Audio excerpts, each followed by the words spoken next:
The capital is bracing for impact, with up to 1,000 anti-government protesters expected to descend on Parliament tomorrow. Their demands for the government to go. Here's political reporter Imogen Wells. The bollards are in place, the roads are closed, all in anticipation of tomorrow's protest. Go home. It's gone cold. I know. The man behind the action, Brian Tamaki, is already in town, fueling up on fish and chips. That blue cod's beautiful. When asked to explain tomorrow's purpose, he was vague. So it's a place of catharsis, where people can just empty out and say, what's happened to them. Online, though, the demands are much clearer. They want the government to be tried for crimes against humanity and a snap election. She's under pressure, and so is the Labour government. Calling for a snap election, is that anything you'd be interested in doing? No, perhaps you might wish to ask them on what basis. I'm not entirely sure of actually the purpose of the protest tomorrow either. And it seems some of Tamaki's followers are already here too. These hand-painted stones, some depicting Bible verses, were scattered across Parliament's grounds.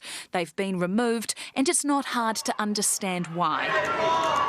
It's been just 6 months since protesters took over the precinct for 23 days. All ending in fire. But it wasn't just the Beehive's lawn that suffered, businesses were also crippled.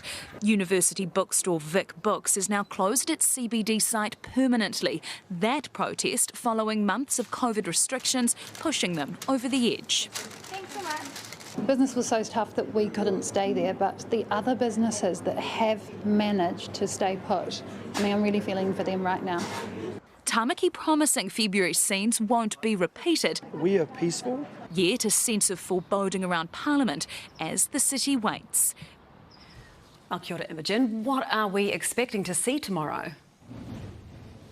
Well, Sam, as you just heard, Brian Tamaki does say that tomorrow's protest will be peaceful. But as we saw earlier this year, these things can certainly take on a life of their own. Now, in terms of timing, the protesters plan to meet at Civic Square tomorrow morning at 10 o'clock. From there, they'll make their way down to Parliament. And when they get here, there is a planned counter-protest. Now, the leaders of that group say they want to stand up to hateful rhetoric and that they do not want to see a repeat of those scenes in February. And it certainly feels like every effort is going into ensuring we don't have a February repeat. We've got the bollards up already, the roads are already closed too, and we have just had it confirmed that there will be a significant and increased police presence around the city tomorrow as well. So it certainly seems like no one's taking any chances this time round.